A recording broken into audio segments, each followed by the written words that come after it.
প্রসাদ খাওয়া তো আমার শেষ হয়ে গেছে, তারপরেই দেখছি একটা হনুমান জানলার সামনে এসে বসে রয়েছে। দিদাকে বলা তো দিদা দেখলাম বেশ কয়েকটা ফল নিয়ে এসে চোখে খাওয়াবে বলে।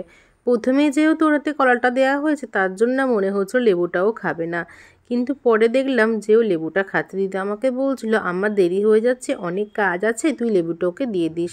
আমাদের বাড়িতেও কিন্তু হনুমান আসে, কখনো না আমি হনুমানকে হাতে করে খেতে দিতে পারি না, আমার কেন জানি না ভীষণ ভয় লাগে। দিদি দেখি কী সুন্দর হনুমানকে খেতে দেয় হাতে করে, কিন্তু শেষ পর্যন্ত লেবুটাও ও খেয়েছিল। এবার হলো যে সময়টাতে আমি হলে বাড়ি চলে যাবো, ঠিক সেই সময়টাতে এই সময়টাতে কিন্তু ভীষণ মন খারাপ করছিল। দিদাকে বললাম তোমার সারাদিন আজকে অনেক পরিশ্রম হয়েছে, তোমাকে আর আসতে হবে না, তুমি যে ওপরে বিশ্রাম নাও। দিদা তো কোনো মতেই কোনো কথা শোনার মতো না। দিদা সেই যেন তো ওপরে নামলো, আর এই 2-3 দিনে যেন তো ঘন্টু না আবার বমি করেছে। সিঁড়ি দিয়ে নামতে না দিদা আমাকে বলছিল ডাক্তারবাবুকে সব কথাগুলো গুছিয়ে বলবি ঘন্টুর কী হচ্ছে না হচ্ছে, কারণ আবার যেহেতু চুঁচুড়া থেকে ওষুধ আনতে হবে এর জন্যে। দিদা আমাকে বলছিল, তার জন্য কথা বলতে বলতে কিন্তু বেরিয়ে এসেছিলাম। অনেকটাই কিন্তু দেরি হয়ে গেছিলো, ওই 4টে 4:30। তখন যেহেতু হালকা হালকা শীতটা পড়ছিল এর জন্য কিন্তু তাড়াতাড়ি সন্ধ্যাটা হয়ে যাচ্ছিল। এই জন্য দিদা বলছিল আর দেরি করিস না, তাড়াতাড়ি চলে যা। এই সময় যেন তো ভীষণ মন খারাপ করছিল। আমি বললাম দাদুকে যেতে হবে না, আমি একা একাই চলে যাব। দাদু বললো যে না, আমি তোকে বাস স্ট্যান্ড পর্যন্ত তুলে দিয়ে আসি। এই সময় না ভীষণ এতটাই মন খারাপ করছিল, এই কদিন যে এত সুন্দর কাটালাম, এই 2টো দিন মনেই হচ্ছিল, মনে হচ্ছে যেন কতগুলো দিন থেকে এসেছি, এইরকম টাইপের লাগছিল। ছোটোবেলার প্রত্যেকটা রাস্তা দেখতে দেখতে চলে এলাম বাস স্ট্যান্ডে, আর দেখেছো প্রত্যেকটা উলিতে গুলিতে প্রত্যেকটা মোড়ে মোড়ে কত বড় বড় লক্ষ্মী ঠাকুর পুজো হচ্ছে। যদি আজকে কোনোভাবে থেকে যেতে পারতাম না তাহলে ঠাকুরগুলো দেখতে যেতাম। যদি না আজকে মারা গুজরাট থেকে বাড়ি না ফিরতো, যেহেতু বাড়ি ফিরবে তাই টুকটাক তো কিছু গোছানো গাছানো আছে। আর যেহেতু এই 2-3 দিদি বাড়িতে একা ঘন্টা ছুটিতে নিয়ে রয়েছে, আজকে যদি না ফিরি তাহলে কিন্তু দিদি ভীষণ রাগ করবে। এত কথা চিন্তা করে কিন্তু বাড়ি ফিরতেই হলো। দেখেছো আশেপাশে কত লক্ষ্মী ঠাকুর নিয়ে বসেছে, আর ওইদিকে দেখো লক্ষ্মী ঠাকুর একটা পুজো হচ্ছিল। দেখতে দেখতে কিন্তু চলে এলাম বাস স্ট্যান্ডে। আর আজকের রাস্তাটা না ভীষণ ফাঁকা ছিল, এর জন্য কোনো জ্যাম হয়নি, তাড়াতাড়ি পৌঁছাতে পেরেছিলাম। দাদুকে অনেকবার করে বললাম আমি একা যখন আসতে পেরেছি আমি একাও চলে যাব, তোমাকে আসতে হবে না। দাদু আমার জন্য দুপুরে একটুখানিও ঘুমাতে পারলো না। সারাদিন আজকেও সবার এত পরিশ্রম হয়েছে, তার মধ্যে দাদুবার আমাকে বাস স্ট্যান্ডে ছাড়তে এসেছিলো। মাঝখানে না আমার ভীষণ খারাপ লাগছিল যে আমি বাসের মধ্যে বসে রয়েছে, দাদু দাঁড়িয়ে। দাদুকে অনেকবার বলেছে আমি তো উঠে পড়েছি, এবার আমি চলে যাব, যাও তুমি চলে যাও।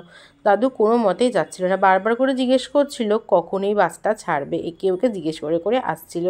দাদু আমার কথা শুনছো না বলে এই সময় মাকে আমি ভিডিও কলিং করে বলছিলাম মা দাদুকে একটু বলো চলে যেতে। দাদু তো সেই নাচর বন্ধা, কোনোভাবেই সেই দাঁড়াবে, সে কিছুতেই যাবে না, এর সাথে কথা টথা বলছিল। ফাইনালি দেখো বাসটা কিন্তু আমাদের আস্তে আস্তে ছেড়ে দিল। এবার কিন্তু সেই সময় যে সময় আমি চলে যাচ্ছিলাম, বাসটা না মোটামুটি ফাঁকাই ছিল আজকে। যেহেতু আজকে ছিল লক্ষ্মী পুজো তার জন্য কিন্তু বাসটা অনেকটাই ফাঁকা ছিল, ওই 2-3 জন মতো ছিল ভিড়। বাস আজকে সেরকম আর ভিড় হয়নি। দেখো কথা বলতে বলতে কিন্তু আমার বাসটাও ছেড়ে দিয়েছে, তখনও কিন্তু ভিড় একদমই অল্প ছিল। দাদুকে টাটা করে বেরিয়ে গেলাম আমার বাড়ি যাওয়ার উদ্দেশ্যে। দাদু দেখলাম আস্তে আস্তে হেঁটে চলে যাচ্ছে বাড়ি যাবে বলে, টোটো ধরবে বলে। এই সময় না খুব মন খারাপ করছিল। ছোটোবেলায় না এরকম করে দাদু দিদা দুজনে আসতো ছাড়তে, তখন তো বাড়ি চলে যেত, তখন না ভীষণ কান্না করতাম আর ঠাকুরের কাছে প্রার্থনা করতাম যদি আজকে আর একটা দিন যদি মা কোনোভাবেই থেকে যায়। তখন তো যেহেতু পড়াশোনা ছিল তার জন্যে মা থাকতে পারতো না, তাই বাধ্যতামূলক চলে আসতে হতো। আর এখন দেখো আমাদের পড়াশোনা নেই, না আছে কোনো পিছুটান, তার জন্য দেখো আমরা এখন আসতে পারি না বলাটা ভুল, আসতে আর চাই না।